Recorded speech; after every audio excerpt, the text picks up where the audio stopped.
Hi everyone, good evening. My name is Tara Parks and tonight I'm going to present to you my final capstone project for Bellevue College titled ABI Screening. So to get a better understanding of this project and what an ABI screening is, we need to take a look at what PAD is. PAD stands for peripheral arterial disease. It is basically a blockage in the main arteries of the leg due to plaque buildup or calcium deposits. Because of this buildup, blood flow is not able to get down to the muscles of the legs. This can cause a variety of symptoms, including pain with walking. That's the usual first symptom. That can be also known as claudication, but it can cause a variety of other symptoms such as infection, amputation, gangrene, and even death. So to test for PAD, an ABI is performed. ABI stands for ankle brachial index. This is a very simple procedure in which blood pressures are taken in both arms and at both ankles.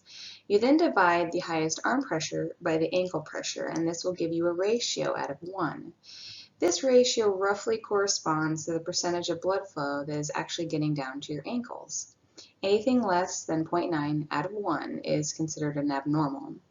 This seems simple, and it really is, but it is a very quick, easy, and reliable way to assess for peripheral arterial disease or blockages in the arteries to the legs. So the next question is, why is screening so important? I think screening is important because it gives us a wealth of information and a starting point in assessing an individual's vascular health. According to the American Heart Association, there are over 8.5 million Americans over age 40 that have PAD. We also know that only 25% of the U.S. population understands what PAD is. And of that 25%, only half understand what the risk factors are. The risk factors are obesity, hypertension, high cholesterol, smoking, type 2 diabetes, and then being male, and specifically being male of African American, American Indian, or Alaskan descent. So this project was designed to bring an awareness of peripheral arterial disease by providing the community free screening services so that we could balance some of the health inequity found in Pierce County, Washington. It is well known that cities and neighborhoods that offer easy access to health opportunities have better outcomes across the board. I believe everyone should have the right to access medical services, and these opportunities should come regardless of race, income, or the geographical region in which you live. Tacoma-Pierce County's Health Equity Report listed several areas that were deemed communities of focus. This included the Key Peninsula, Southside Tacoma, Southeast Lakewood, Parkland, and White River. These areas have the lowest and poorest health outcomes in the region. The life expectancy in those areas can be up to 15 years less than their neighboring cities and towns. The poorest health outcome was seen in Tacoma's Hilltop neighborhood. What was interesting was we also noted that the highest rate of chronic diseases overall was found in the African Americans, and that those individuals have the highest rates of obesity, smoking, high cholesterol, and high blood pressure, and those just happen to be all the risk factors for PAD. So I began this process by selecting a mentor. I chose Pam Kozu of Pulse Heart Institute. She's a preventive cardiology and outreach organizer. She's a wonderful woman, and I'm so glad she came on this journey with me. She invited me to Pulse's COE meeting for prevention. COE stands for Center of Excellence. Pulse has multiple of these groups which lead and head projects throughout the departments.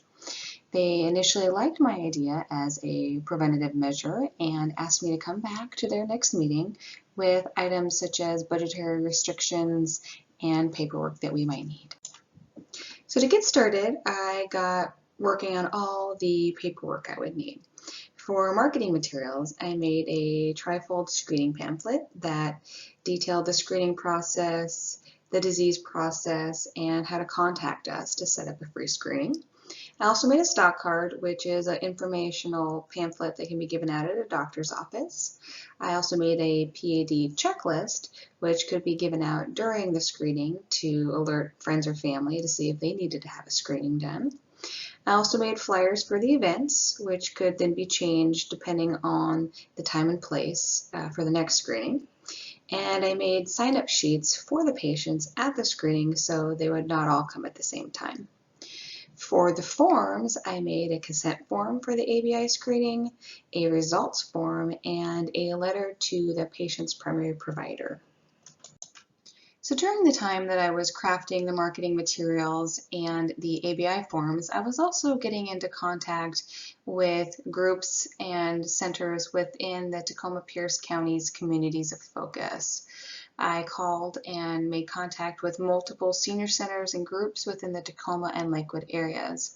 I established contact with the Beacon Center, the Lighthouse Center, the Mid-County Community Center, and the Lakewood Senior Centers. After speaking with their supervisors, I was able to establish a time and a place for me to come in and actually provide free screenings for their community members. I then had a meeting with the vascular COE because vascular might be heavily involved with these patients after the screening. If these patients end up having a positive screening, there's a good chance that they may end up being one of our patients. Now, while we don't promote that, if the patient had a positive ABI, if they ended up having peripheral arterial disease, there's a good chance that their primary care would send them to a vascular center, whether that was us or another vascular center, that's up to them, but there's a good chance that we would see some of their patients. So they needed to be aware of the project and what it entailed. I also needed to ask permission to utilize some of the ABI equipment from the office and take it out of the outpatient clinic during business hours. I also needed them to basically let me be away during the day to provide these screenings, and they were more than willing and happy to let me do that.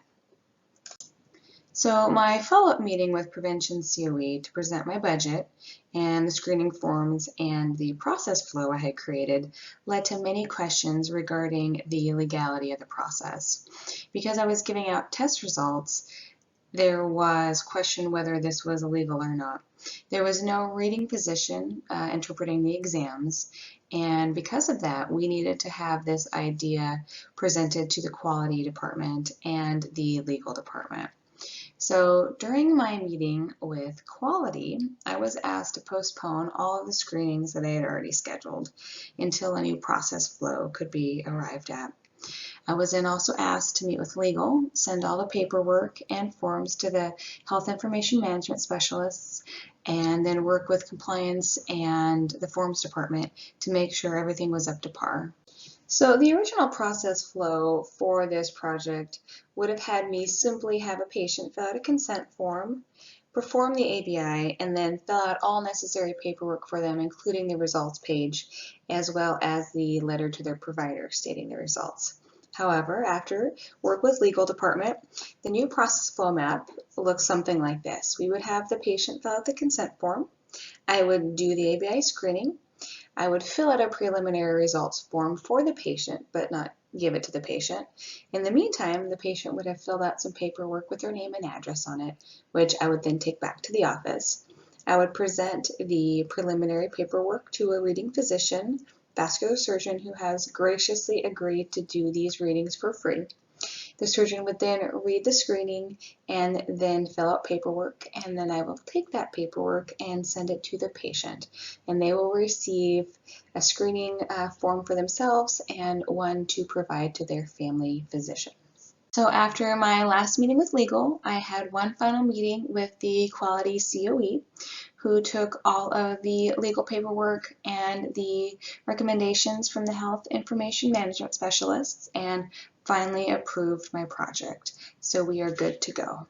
I also then had all of my paperwork printed from the print shop, and I was able to reschedule all of my canceled screenings. I was also offered a spot at the Lakewood Community Center's Aging Expo, which happens to be the day after tomorrow. So unfortunately, none of my screenings were able to be performed prior to the end of this project. However, I am very much looking forward to doing the screenings, and I'm very excited about what the future holds with this project. So I just want to take this last moment to thank everyone at Bellevue. You have been nothing but wonderful. The program you have created is fantastic. The classes fit together seamlessly and have taught me more than I ever anticipated. So I truly want to thank you for that. and for giving me a solid foundation for my future. Thanks so much. Good night.